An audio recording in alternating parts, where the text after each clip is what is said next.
Trimegisto. Capítulo 1.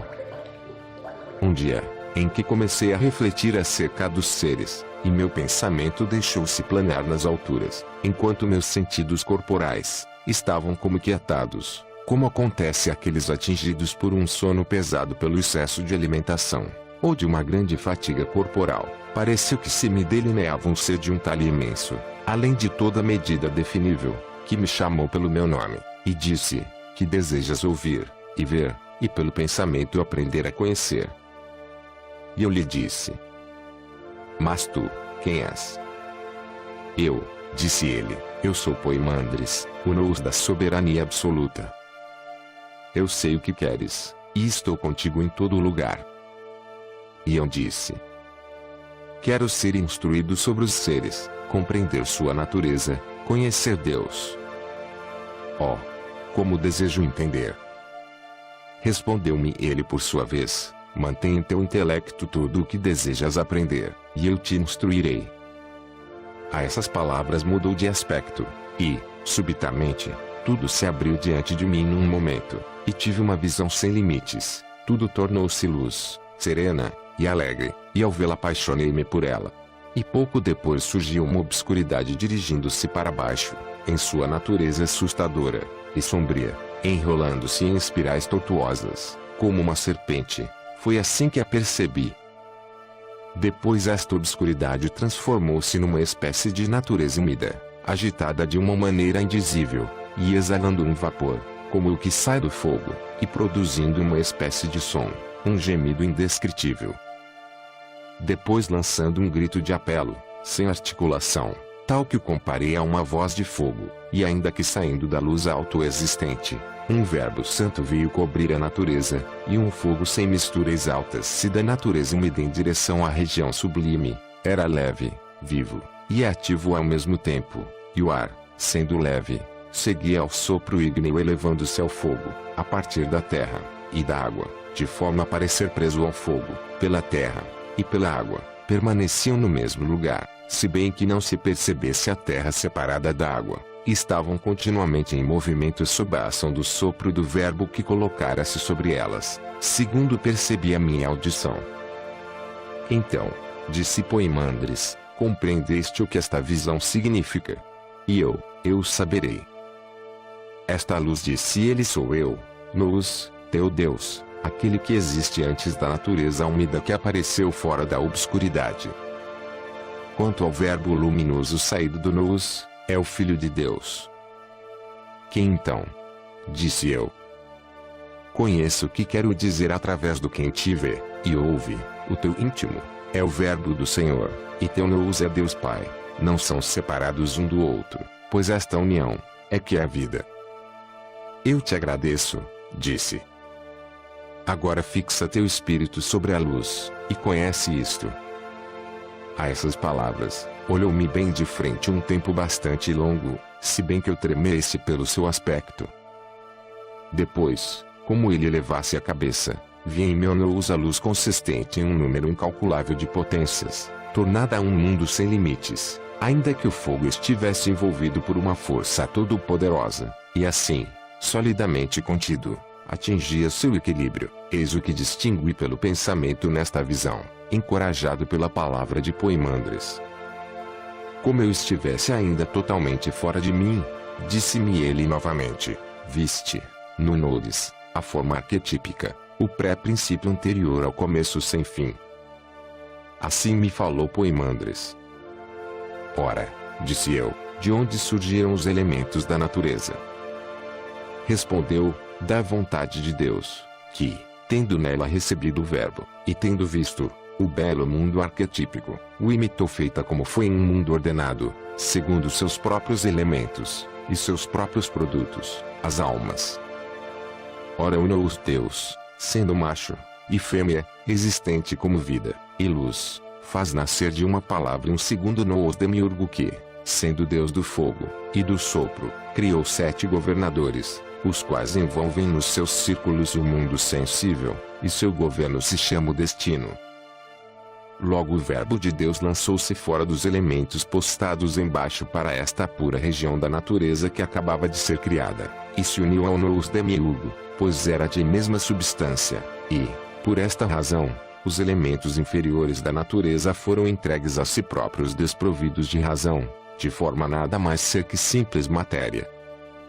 Porém o nous demiurgo, conjuntamente com o verbo, envolvendo os círculos, e fazendo-os girar zumbindo, coloca desta forma em ação o movimento circular de suas criaturas, deixando-as fazer a sua revolução segundo um começo indeterminado até um término sem fim, pois começa onde se acaba. E esta rotação dos círculos, segundo a vontade do nous, produziu, tirando-os dos elementos que se precipitavam para baixo, animais irracionais, pois não mantinham o verbo próximo de si. O ar produziu os voláteis, e a água, os nadadores. A água e a terra foram separadas uma da outra, segundo a vontade do nous, e a terra fez sair de seu próprio seio os animais que em si mesma retinha, quadrúpedes, e répteis, bestas selvagens, e domésticas. Ora o nous, pai de todos os seres, sendo vida, e luz, criou um ser humano semelhante a ele, pelo qual sentiu tanto amor como por seu próprio filho. Pois o ser humano era muito belo, reproduzido à imagem de seu pai, pois é verdadeiramente de sua própria forma que Deus tornou-se amoroso, e legou-lhe todas as suas obras. Ora, assim que percebeu a criação que o demiurgo fizera no fogo, o ser humano quis produzir, também, uma obra, e o pai deu-lhe permissão. Entrando, então na esfera demiúrgica, onde deveria ter plenos poderes, percebeu as obras de seu irmão, e os governadores apaixonaram-se por ele, e cada um deu-lhe parte de sua própria magistratura. Tendo, então aprendido a conhecer sua essência, e tendo recebido participação de sua natureza, quis atravessar a periferia dos círculos, e conhecer a potência daquele que reina sobre o fogo. Então o homem, que tinha pleno poder sobre o mundo dos seres mortais, e animais irracionais, lançou-se através da armadura das esferas, e rompendo seu envoltório fez mostrar a natureza de baixo, a bela forma de Deus. Quando ela o viu, o ser que possui em si a beleza insuperável, e toda a energia dos governadores aliada à forma de Deus, a natureza sorriu de amor, pois tinha visto os traços desta forma maravilhosamente bela do ser humano se refletir na água, e suas sombras sobre a terra. Tendo ele percebido esta forma semelhante a ele próprio na natureza, refletida na água, amou-a, e quis aí habitar. Assim que o quis, foi feito, e veio habitar a forma sem razão. Então a natureza, tendo recebido nela seu amado, enlaçou-o totalmente, e eles se uniram, pois queimavam de amor. E esta é a razão porque, de todos os seres que vivem sobre a terra, o ser humano é o único que é duplo, mortal pelo seu corpo, imortal pelo ser humano essencial. Ainda que seja imortal com efeito, e que tenha poder sobre todas as coisas, sofre a condição dos mortais, submetido, como é o destino. Por esta razão, assim que se colocou sob a armadura das esferas tornou-se escravo na mesma, macho e fêmea, pois nascido de um pai macho e fêmea, isento de sono, pois proveniente de um ser isento de sono, não era vencido nem pelo amor nem pelo sono. Ó, meu nous, pois eu também sinto amor pelo discurso. Então, Poimandres, o que vou te dizer, é o mistério mantido oculto até este dia. A natureza com efeito, tendo se unido por amor ao homem, causou um prodígio surpreendente. O ser humano tinha em si a natureza da conjunção, dos 7 compostos, como te disse, de fogo, e de sopro. A natureza então, incapaz de esperar, procria na hora 7 homens correspondentes à natureza dos 7 governadores, machos e fêmeas, que levam-se ao céu, e após isto, ó Poimandres, verdadeiramente, atingi agora um desejo extremo, e queimo de desejo de te entender. Não te afastes do assunto. Mas, Poimandres, cala-te então. Não terminei ainda de te apresentar o primeiro ponto. Sim, calo-me. Respondi. Assim então, como eu dizia, a geração desses 7 primeiros homens fez-se da seguinte maneira: feminina era a terra, a água elemento gerador, o fogo levava as coisas à maturidade, do éter a natureza recebia o sopro vital, e produziu os corpos segundo a forma humana. Quanto ao ser humano, de vida, e luz que era, transformou-se em alma, e intelecto, a vida transformando-se em alma, a luz em intelecto. E todos os seres do mundo sensível permaneceram neste estado até o fim de um período, e até o começo das espécies. Escuta agora este ponto que queimas de impaciência por ouvir. Findo este período, o liame que unia todas as coisas foi rompido pela vontade de Deus. Pois todos os animais que, até então, eram ao mesmo tempo machos e fêmeas foram separados em dois ao mesmo que os seres humanos, e tornaram-se uns machos, e outros fêmeas.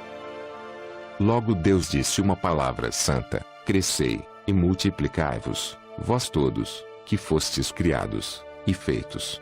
E que aquele que possui o intelecto reconheça-se como imortal, e que saiba que a causa da morte é o amor, e que conheça a todos os seres. Tendo Deus assim falado, a providência, por meio do destino, e da armadura de esferas, opera as uniões, e estabelece as gerações, e todos os seres se multiplicaram cada um segundo sua espécie, e aquele que reconheceu a si mesmo, é o bem eleito entre todos, enquanto que aquele que manteve o corpo repleto do erro do amor, permanece na obscuridade, errante, sofrendo nos seus sentidos as coisas da morte.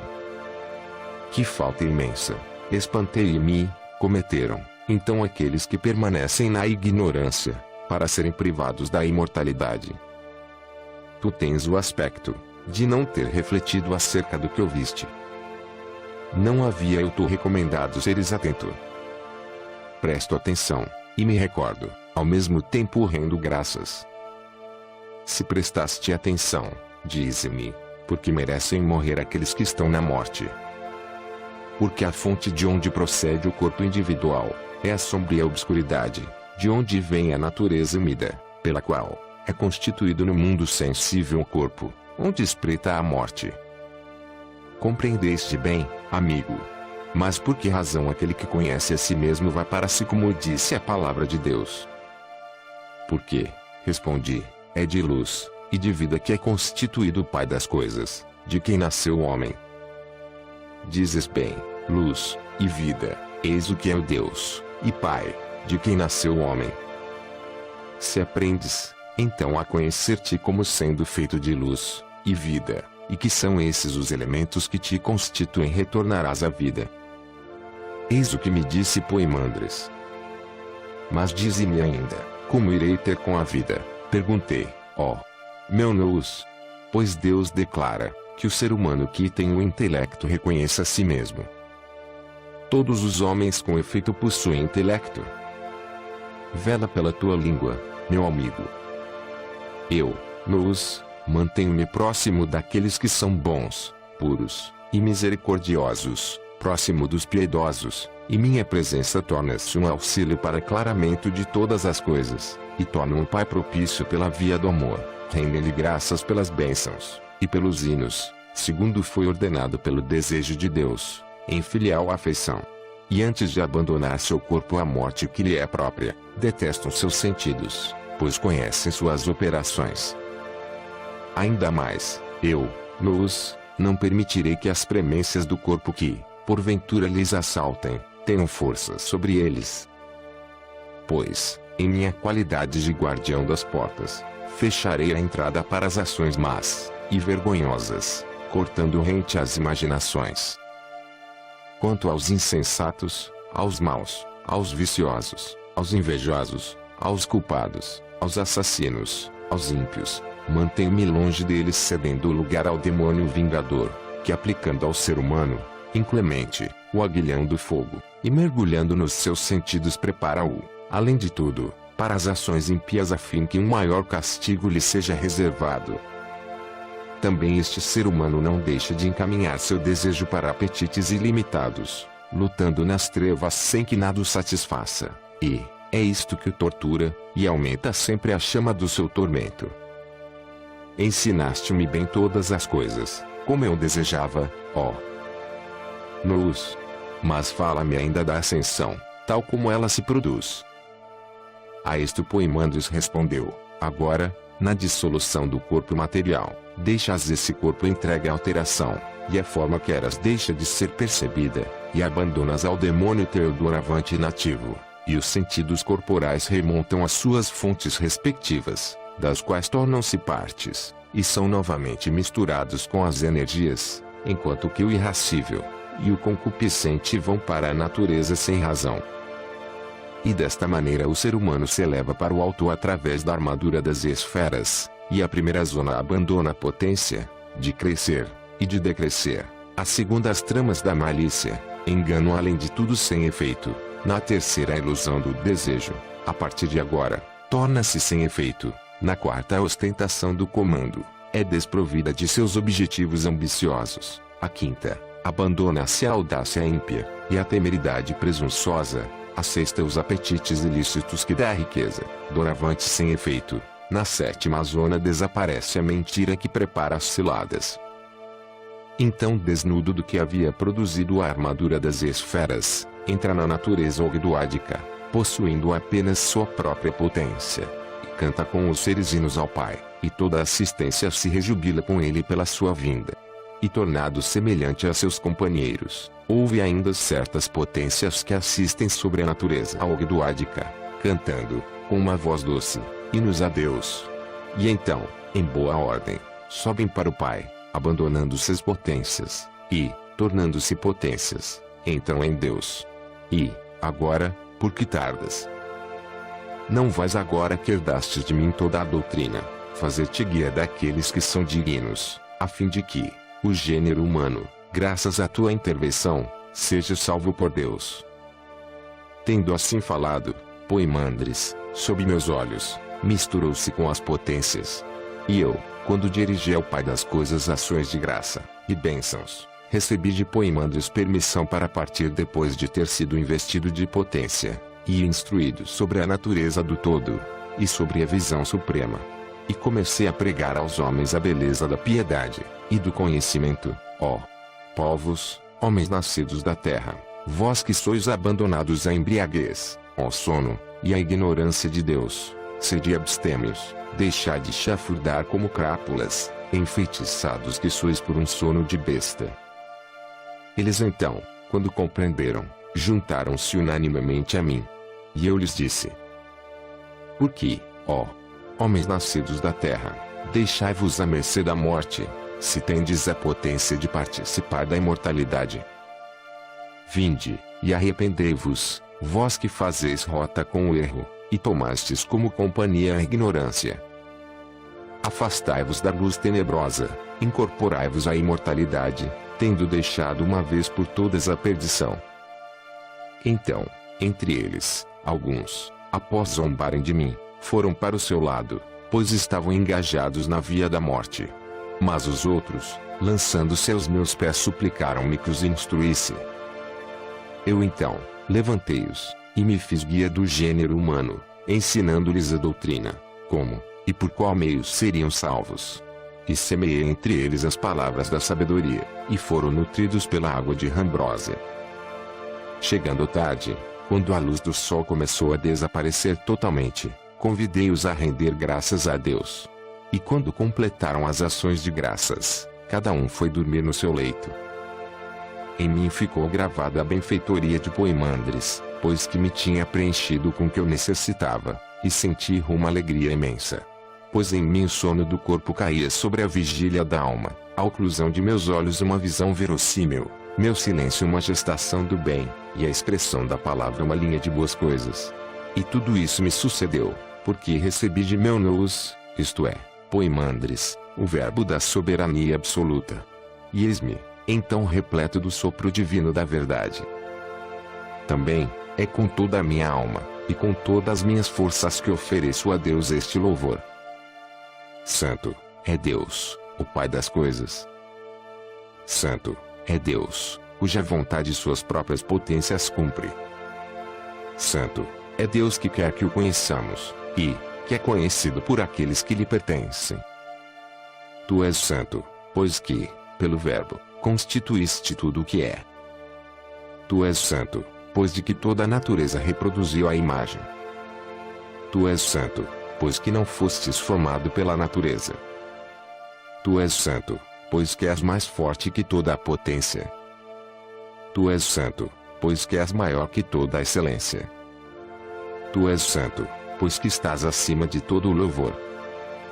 Recebas os puros sacrifícios em palavras que te oferece uma alma pura, um coração dirigido para ti, inexprimível, indizível, tu que somente o silêncio nomeia. Eu te suplico, que nenhuma cilada haja, que este conhecimento pertencente à nossa essência não desfaça. Atende-me esta prece, e preenche-me de potência. Então iluminarei com esta graça os que permanecem na ignorância, meus irmãos, teus filhos. Sim, eu tenho a fé, e testemunho, eu vou para a vida, e para a luz. Tu és bendito, Pai, aquele que te pertence quer te ajudar na obra de santificação, segundo o que tu lhes transmitiste. Todo móvel, Asclépios, não é movido em qualquer coisa, e por qualquer coisa. Seguramente. E não é necessário que aquilo em que o móvel se move lhe seja maior. É necessário. O motor, que te parece, é mais forte que o móvel. Mais forte, com efeito. E isso no qual o móvel se move, é necessariamente de uma natureza oposta àquela do móvel. Sim, absolutamente. Agora, é tão grande este mundo que nenhum corpo não lhe possa ser maior? De acordo. E ele é compacto, pois está repleto de muitos outros grandes corpos, ou, para dizer melhor, de todos os corpos que existem. É assim. Ora, o mundo é precisamente um corpo. É um corpo. E um corpo que é movido. Seguramente. Qual o tamanho que deve ter o lugar no qual o mundo se move, e de que natureza? Não deve ser bem maior, para ter condições de conter o movimento contínuo do mundo, e para que o móvel não seja comprimido pela estreiteza do lugar, e não cesse assim seu movimento. Ele deve ser qualquer coisa de imenso, ó Trismegistos. Mas de qual natureza será este lugar? Da natureza oposta, não é Asclépios. Ora, a natureza oposta ao corpo é o incorpóreo. Eu convenho. O lugar será, então, incorpóreo, mas incorpóreo é, ou qualquer coisa de divino, isto é, não é engendrado, ou bem, é Deus. Se, então, o incorpóreo é o não engendrado, é da natureza da essência, e se é Deus, é ocorrente mesmo sem essência.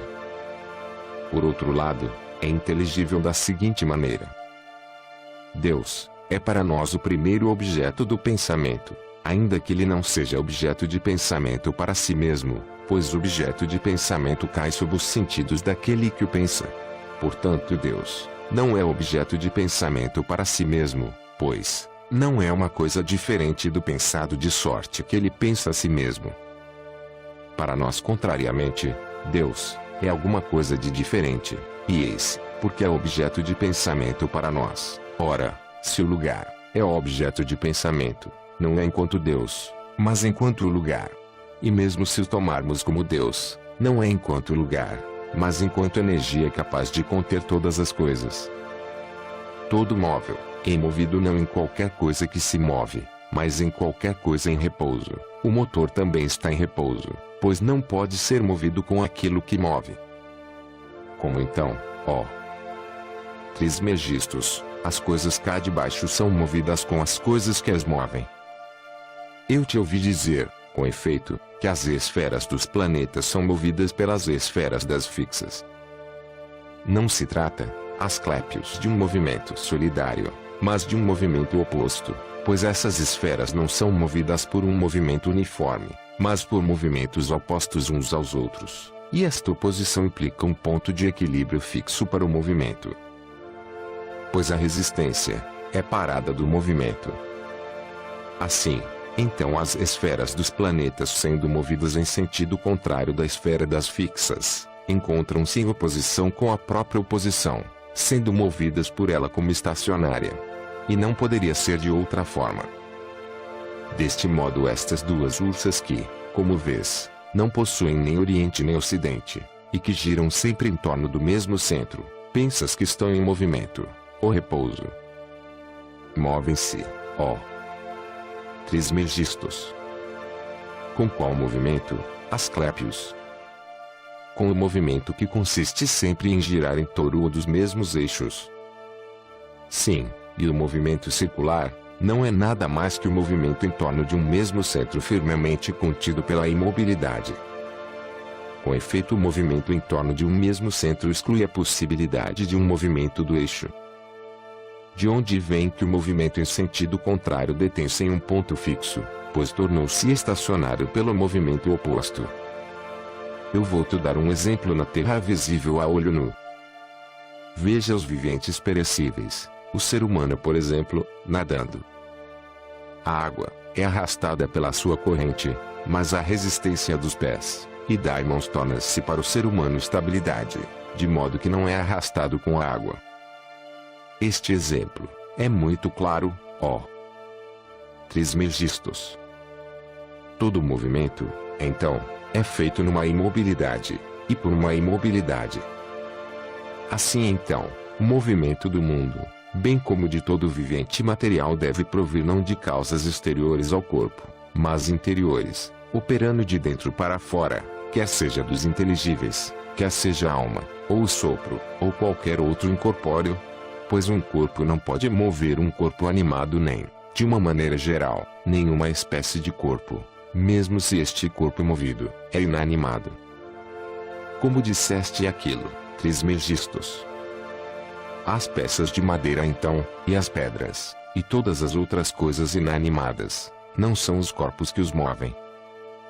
Não, Asclépios. Pois, é o que se encontra dentro do corpo que é motor da coisa inanimada, e não esse corpo mesmo, que move de uma só vez os dois corpos, o corpo daquele que porta, e o corpo do que é portado. Eis, porque um inanimado não saberia movimentar um inanimado. Vês, então, a carga extrema da alma quando, sozinha, deve carregar dois corpos. Desta forma os objetos são movidos dentro de qualquer coisa, e por qualquer coisa, é evidente. É no vácuo que os objetos móveis devem ser movidos, ó Trismegistos. Contém a língua, Asclépios.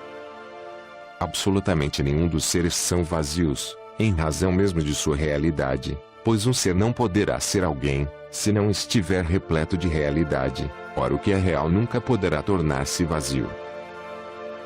Mas não existem certos objetos vazios, ó Trismegistos, como um jarro, um pote, almofarizes, e outros semelhantes. Ó que erro imenso, Asclépios, o que é absolutamente cheio, e repleto toma por vazio. Que dizes, ó Trismegistos? O ar não é um corpo. De fato, esse corpo não penetra através de todos os seres, e não preenche todos pela sua extensão. Todo o corpo não é constituído pela mistura dos quatro elementos. Todas essas coisas que dizes vazias, são, portanto, repletas de ar. Se estão repletas de ar, o são também dos quatro corpos elementares, e eis-nos diante de teu engano. Essas coisas que dizes plenas são vazias de ar. Seu espaço se encontra reduzido por outros corpos de modo que não tem mais lugar para receber o ar.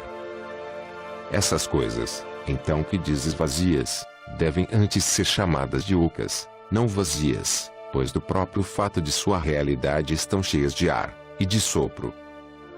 Esta proposição é irrefutável, ó Trismegistos. O lugar no qual, então, se move o universo, que dizemos que ele é um incorpóreo, Asclépios. Mas o que é incorpóreo? Um intelecto, que contém inteiramente a si próprio, livre de todo o corpo, infalível, impassível, intangível, imutável em sua própria estabilidade, contendo todos os seres, e os conservando no ser, do qual são como os raios, o bem, a verdade, o arquétipo do espírito, o arquétipo da alma. Mas Deus, então, o que é? É aquele que não é nenhuma dessas coisas, mas que por outro lado, é para